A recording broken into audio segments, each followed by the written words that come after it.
To catch giant squid and lobsters, fishermen must use special methods that combine both ingenuity and modern equipment. Because these are rare and valuable seafood species, giant squid often live in deep seas, far from shore, where sunlight is difficult to penetrate. So fishermen must use large ships equipped with positioning systems and powerful lights to attract squid to the surface of the water. Then use specialized fishing rods with sturdy hooks and super durable fishing lines to pull these hundreds of kilograms of creatures onto the deck. Meanwhile, catching lobsters requires more meticulousness and ingenuity. Because they live hidden in crevices in rocks at the bottom of the sea, fishermen often set iron traps with fresh fish bait to lure lobsters into the traps. Then lower the cages to the bottom of the sea and check them periodically. Both methods are difficult and dangerous, requiring patience, extensive experience and courage from those working at sea.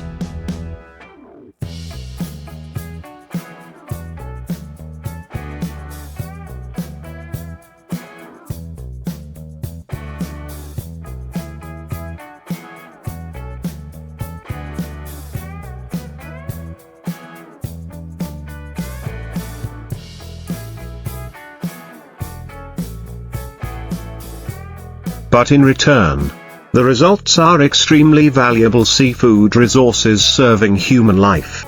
Giant squid is one of the most mysterious and difficult to access marine creatures, because they often live in deep, dark seas, where humans can hardly set foot. Catching giant squid is not simply a seafood exploitation activity but also a challenging adventure, requiring careful preparation, modern equipment and the courage of experienced fishermen.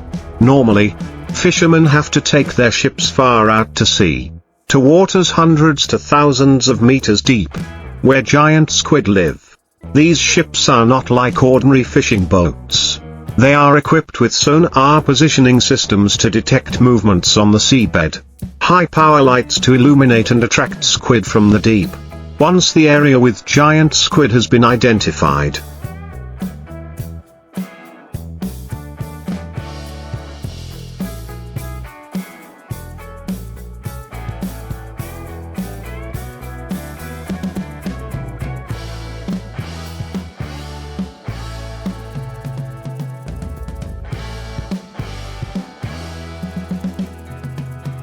fishermen will use giant fishing rods with super durable synthetic lines and large, strong hooks that can withstand hundreds of kilograms of weight. Sometimes, instead of using fishing rods, they also drop special nets designed specifically to withstand force and are large in size to surround and pull this giant squid to the surface of the water. However, this is not simple because giant squid have tremendous strength. Their long tentacles can wrap tightly around the fishing line or even attack fishermen, making the process of pulling them onto the deck a fierce battle. Fishermen often have to coordinate rhythmically, using high-powered winches to support. Otherwise even a small mistake can cause the fishing line to break and the squid to escape. In addition, when caught, giant squid often spray a huge amount of black ink, making observation and operations on the deck even more difficult. Many hunting trips last for weeks.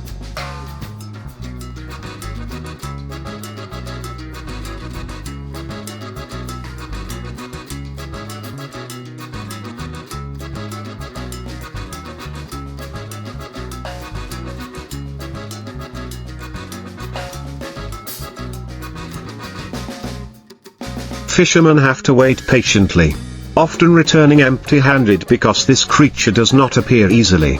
However, the reward for those who succeed is extremely worthy, because giant squid not only has high nutritional value but is also sought after by the international market, bringing huge economic benefits. Therefore, the journey to catch giant squid is both a dangerous adventure at sea and a testament to the determination, skills and courage of fishermen in the vast ocean. Not only stopping at using fishing lines and special nets, fishermen also apply many other complementary techniques to increase the chances of success in catching giant squid. One of them is using strong lights combined with artificial sounds to stimulate curiosity and attract squid from deep to near the surface of the water. Sometimes, they also use large fish such as tuna or mackerel as bait, because giant squid are voracious predators.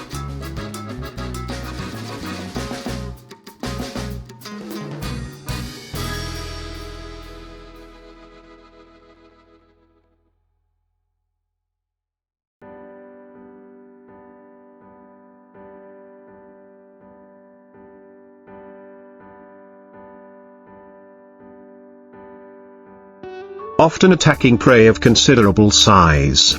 When the squid bites the hook, fishermen must react quickly, adjusting the pulling force of the line to both hold the prey and avoid breaking the line or tearing the squid's mouth. The tug-of-war can last for hours, requiring perseverance and endurance of both humans and machines. In tense situations, the entire crew must coordinate well, from controlling the rod, supporting the winch to preparing auxiliary nets and safety equipment. Because just a small mistake can cause the squid to escape and all efforts become in vain. Giant squid fishing trips are often associated with many unpredictable risks. From big waves, strong winds to encountering a creature with superior strength. Many times, giant squid use their tentacles to wrap around the rope, creating a terrible resistance that causes the entire ship to tilt. To control this situation,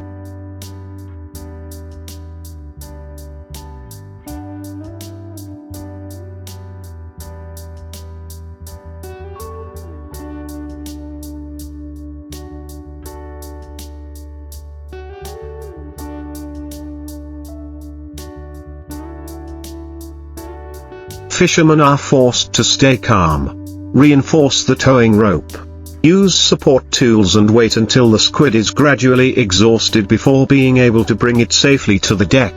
The moment of seeing the giant body of a deep-sea creature appear in the dark water always brings both fear and excitement, deeply engraved in the memories of those who witness it.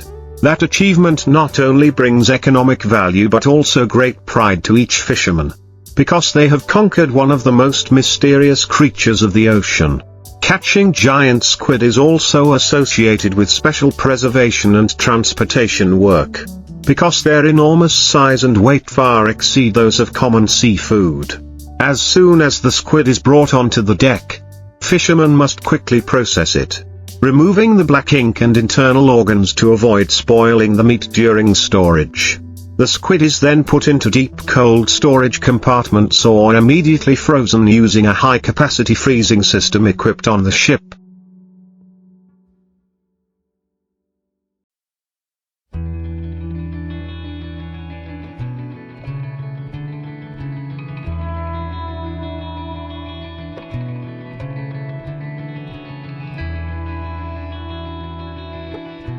This is to ensure that the squid retains its fresh quality, meeting the strict requirements of the international consumer market. On some trips, if the squid is caught in an extremely large size, moving and storing it is also a big challenge, forcing fishermen to cut the squid into pieces for both preservation and easy transportation when the ship docks. Behind successful fishing trips are days and nights of intense, dangerous labor at sea. Winds, storms, the harshness of the ocean and the formidable strength of giant squid all test human mettle. However, faith and determination help fishermen overcome everything, because they understand that each trip not only brings great economic value but also contributes to affirming the strength and bravery of people who live on the sea. The story of the journey to hunt giant squid therefore always has a legendary color.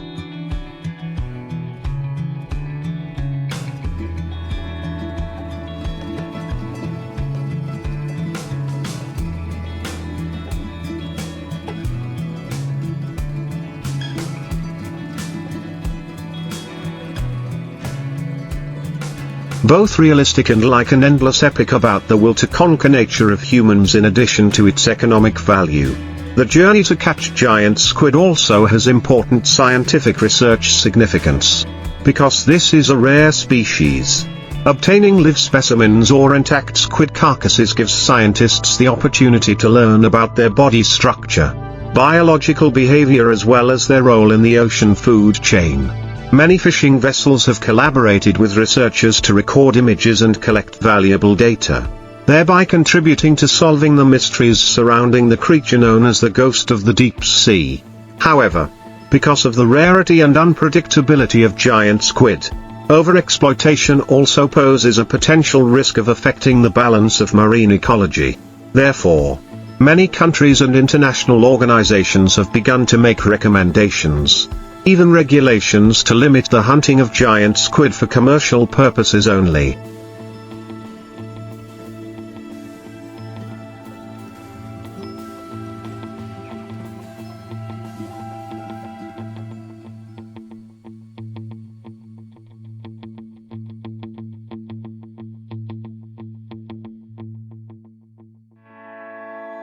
Encouraging a shift to research or experiential tourism to preserve this special resource. For fishermen, this is not only a way of life but also a source of pride when facing and conquering one of the most legendary animals in the ocean. Each successful trip becomes a story passed down from generation to generation, deeply engraved in the memories of the fishing community in the sea. As for the world, the journey to catch giant squid is a testament to the challenging but also extremely magical relationship between humans and nature, where the will to conquer blends with the desire to explore the unknown in the deep sea. The fierceness in the process of catching giant squid also clearly reflects the resilient spirit and courage of those who live on the sea. Not every fisherman has the opportunity to encounter this creature, because the journey to sea often lasts for weeks, even months, in conditions of fierce seas and erratic weather.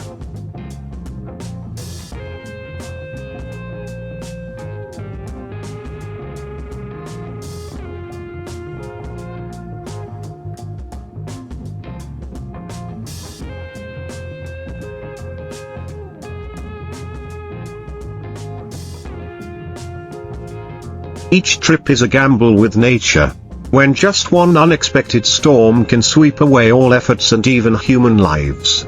Therefore, catching giant squid is not only a material meaning, but also a spiritual victory, affirming human bravery in the face of the ferocity of the ocean. Many fishermen consider this a great honor, a milestone in their seafaring career, because each time they bring a giant squid onto the deck is a rare feat, worthy of the pride of the whole fishing village. From those trips, they also accumulate valuable experience, pass it on to the younger generation, helping to preserve and promote the long-standing tradition of seafaring. Therefore, the story of catching giant squid is not only limited to economic or scientific value, but also becomes a symbol of perseverance, courage and belief in human strength in the face of many harsh challenges of the endless ocean. Stories about giant squid fishing trips today have also become a great source of inspiration for culture.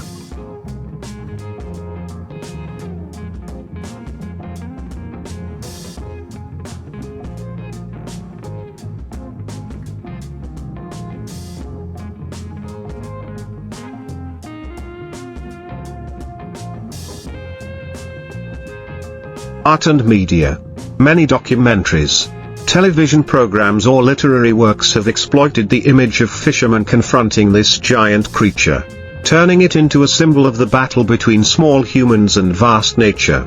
The image of giant squid stretching out its tentacles tens of meters long, tightly wrapping around the fishing line, struggling in the deep water before being pulled onto the deck of the ship, is both terrifying and majestic, always evoking the imagination and desire to conquer.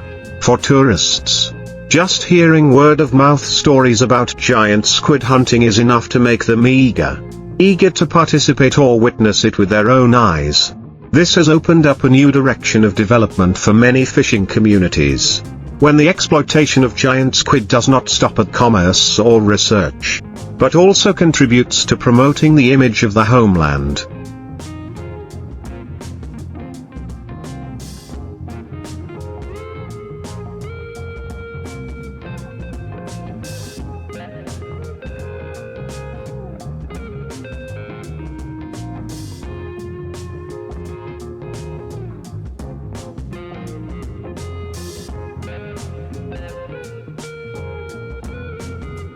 Lobsters have long been considered one of the rare and valuable seafood species.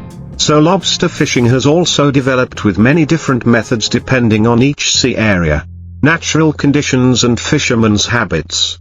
One of the most popular ways to catch lobsters is to use traps, often called lop or chum. Traps are usually made of iron or bamboo, covered with a sturdy net on the outside, and bait such as small fish, squid or shells is placed inside to attract lobsters. Fishermen will drop these traps to the seabed, in areas with many coral reefs or rocky crevices, where lobsters often live.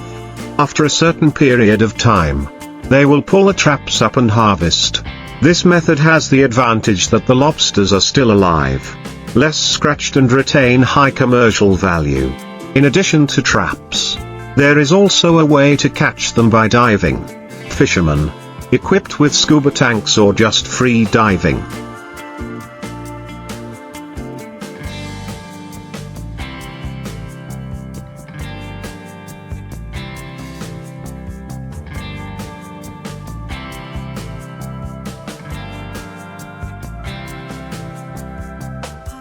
will directly find the place where lobsters hide in caves, coral crevices and use their hands or specialized tools to catch them. This method requires a lot of experience, good health and skillful diving skills, but in return the lobsters caught are often large, strong and less damaged.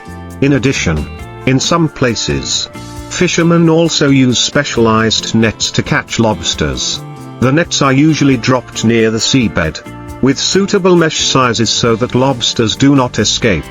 However, this method can easily confuse many other seafood species and can damage the natural habitat of lobsters.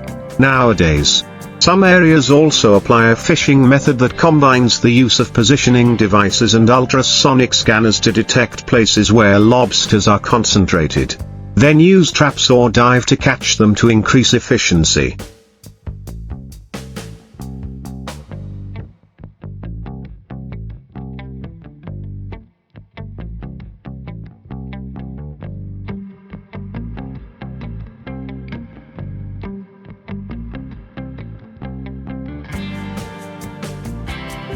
Each fishing method has its own advantages and disadvantages, but the common point is that it requires patience, understanding of the living habits of lobsters and the ingenuity of fishermen. Thanks to these methods, lobsters from the open sea are brought to the port in a healthy and alive state, serving the high-class culinary needs of people and bringing a significant source of income to coastal fishermen. In addition to traditional fishing methods, some fishermen have also created many new methods to improve efficiency. For example, in some places they take advantage of light to attract lobsters. At night, fishermen light lamps underwater or near the sea surface. The light will attract small fish and marine life, thereby attracting lobsters to feed. When lobsters appear, fishermen can use nets, traps or dive directly to catch them. Some other areas apply a combination of diving and trapping. Divers will carry small traps.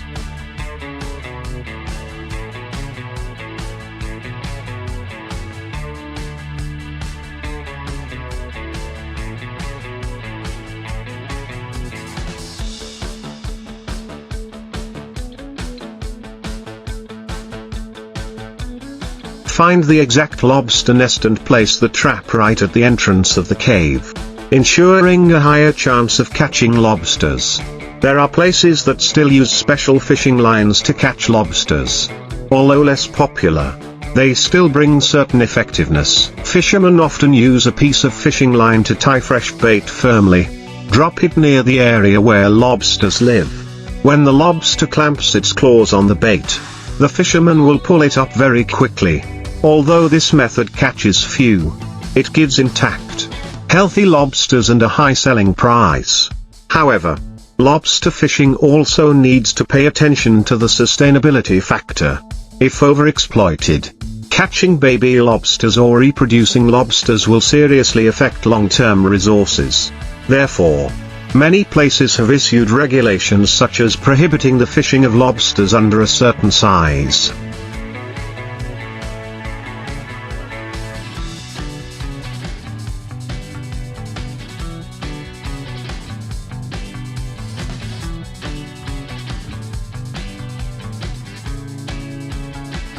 prohibiting fishing during the breeding season and encouraging the use of traps to minimize the impact on the marine ecosystem. Thanks to these measures, lobster fishing not only brings economic benefits but also contributes to protecting the precious resources of the ocean for future generations. In fact, catching lobsters is not just about finding the most effective way to catch them, but also about understanding the biological habits and habitat of this precious seafood. Lobsters often live scattered in clear waters, with many corals, reefs, and many caves for shelter. They are active at night, and often hide deep in caves during the day. Knowing that, fishermen often choose the right time, such as low tide, when it is just getting dark, to start their fishing journey. In addition, traditional experience shows that lobsters are often attracted by the fishy smell of fish and squid, so choosing fresh, fragrant bait is always considered a decisive factor.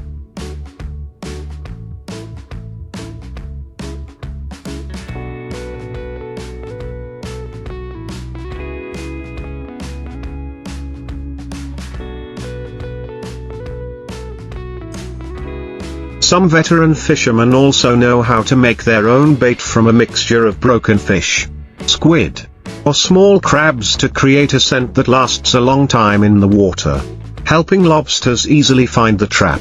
For divers who directly catch lobsters, observation skills and the ability to judge where lobsters live are extremely important. They must approach skillfully, avoiding disturbing the lobsters to retreat deeper into the cave or using sharp claws to defend themselves. Skilled divers often only need to look at traces such as broken clamshells or sand being stirred up around the cave to recognize that there is a lobster inside. When catching them, they must hold them tightly by the body to avoid being pinched by the claws and causing injury. All of these skills require many years of experience, perseverance and courage.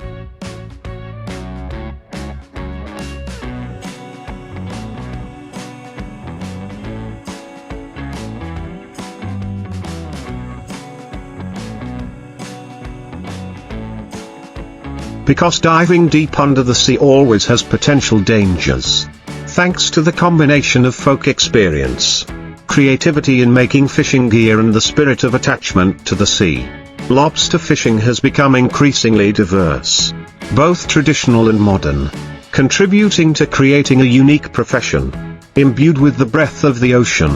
Nowadays, with the development of science and technology, lobster fishing has many modern support means to help improve productivity and reduce labor for fishermen. Many fishing boats are equipped with GPS positioning systems, sonar and underwater cameras to detect areas with many caves, where lobsters often gather. Thanks to that, instead of groping around in a large sea area, fishermen can accurately determine the location to set traps or dive to exploit, saving time and costs. In addition, some fishing gear has also been improved to be more suitable.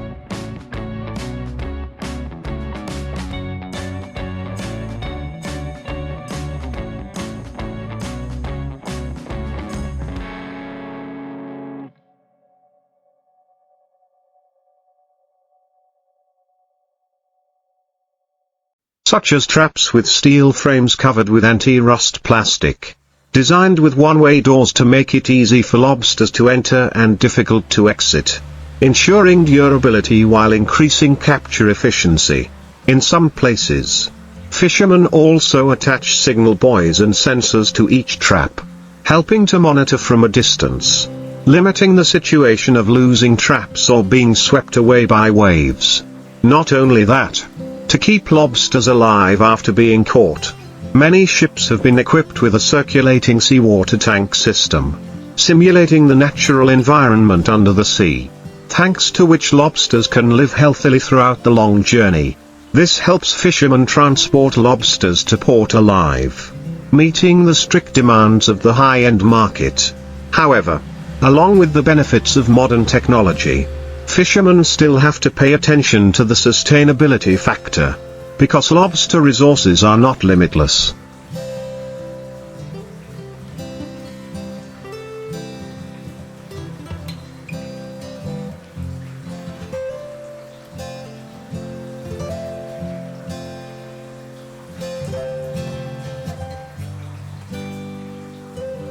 Many coastal local authorities have issued specific regulations such as limiting the number of traps each boat can release, prohibiting the exploitation of young lobsters, applying seasonal fishing licenses, and encouraging the combination of fishing and farming to reduce the pressure of exploitation from nature. Thanks to these policies, the lobster fishing industry has developed in a modern direction while maintaining ecological balance, contributing to the preservation of this rare seafood species for the future. In addition to direct offshore fishing methods, many fishermen also combine exploitation and temporary farming to optimize the value of lobsters. When caught, instead of selling them on the spot at a low price, they often transfer live lobsters to cages located near the shore or at sea. These cages are made of durable nets, placed in clean water with many currents to keep the lobsters healthy until traders come to buy them.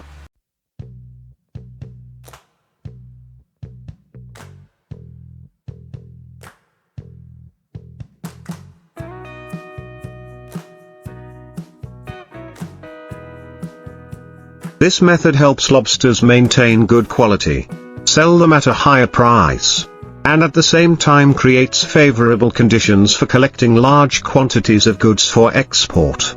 In some coastal areas, people also apply the supplementary farming model, which means that in addition to exploiting wild lobsters, they also retain a portion of the lobster seeds and raise them in cages until they reach commercial size.